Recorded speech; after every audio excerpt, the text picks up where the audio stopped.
जनता बोलेगी, सुनेंगे सब। बेबाक बेखौफ बोल इंडिया बोल सब्सक्राइब करें और बेल आइकन दबाना ना भूलें।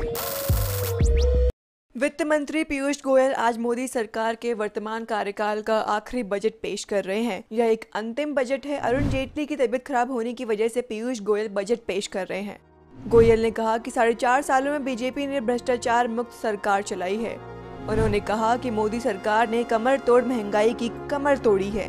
गोयल आगे कहते हैं, भारत दुनिया की तेजी से बढ़ती इकोनॉमी है। सरकार ने कई बड़े आर्थिक सुधार किए, न्यू इंडिया के लिए कई योजनाएं शुरू की। हमारा लक्ष्य 2022 तक न्यू इंडिया बनाने का है। पीएम मोदी के नेतृत्व में भ्रष्टाचार मुक्त सरकार भारत ग्रोथ के पथ पर अग्रसर है। आगे गोयल कहते हैं, प्रधानमंत्री किसान योजना के तहत छोटे किसान जिनके पास 2 हेक्टेयर जमीन है, उनकी बैंक खाते में सीधे 6,000 रुपए सालाना देने का निर्णय किया है।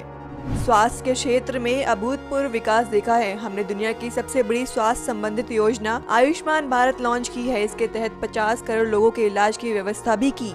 हमने सभी गांवों तक बिजली पहुंचाई है। मार्च 2019 तक सभी इच्छुक लोगों तक बिजली पहुंचाई जाएगी।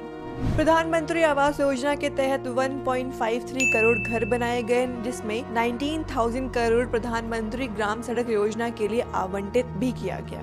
गरीबों के लिए हम आरक्षण लेकर आए, लेकिन आरक्षण व्यवस्था में छेड़छाड़ नहीं की। गांधी जी को श्रद्धांजलि के तौर पर स्वच्छ भारत लाए। जन भागीदारी से स्वच्छता अभियान आंदोलन बना। खुले में शौच से मुक्ति मिली। हमारी सरकार ने जो कहा सो किया। गाँव के लोगों को शहर जैसी सुविधाएं प्राप्त करवाई। 2013-14 में 92,000 करोड़ रुपए फूड सब्सिडी थी, जिसे पिछले साल हमारी सरकार ने बढ़ाकर 2 गुना यानी 170,000 करोड़ किया था। मनरेगा में 60,000 करोड़ रुपए का आवंटन। हमारी कोशिश है कि गांव की आत्मा को बरकरार रखते हुए वहां भी शहरों जैसी सुविधाएं मिले। पीयूष आगे कहते हैं, हम जीएसटी लेकर आए, साथ ही दूसरे टैक्सों में भी संबंधित सुधार किए। वित्तीय घाटा अभी जीडीपी का 2.5% है। आज बैंक कर्ज की वसूली कर पा रहे हैं। जो पैसे नहीं दे रहे थे वो भी अब दे रहे हैं। अब या तो लोग कर्ज चुका रहे हैं या फिर दूसरे काम की ओर बढ़ रहे हैं। सरकारी बैंकों में 2.6 लाख करोड़ पूंजी डाली गई। हमारी सरकार ने आर्थिक मोर्चे पर इच्छा शक्ति दिखाई। आर्थिक भगौड़ों के लिए कानून लाए। भगौड़ों की संपत्तियां सरकार के कब्जे में है। पहले सिर्फ छोटे व्यवसायियों पर कर्ज वापस करने का दबाव रहता था, लेकिन अब बड़े कारोबारियों को भी कर्ज लौटाने की चिंता रहती है। Bank of India, bank of Maharashtra और OBC bank prompt corrective action से बाहर हुए।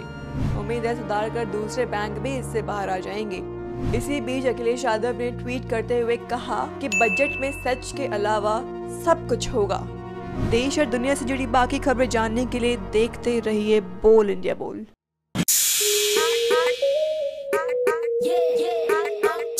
अगर आप भी न्यूज़ रिपोर्टिंग या मीडिया से प्रभावित हैं तो आप इक्विपमेंट्स बाय कर प्रैक्टिस कर सकते हैं। इसके लिए डिस्क्रिप्शन बॉक्स में दिए गए लिंक्स पर क्लिक करें।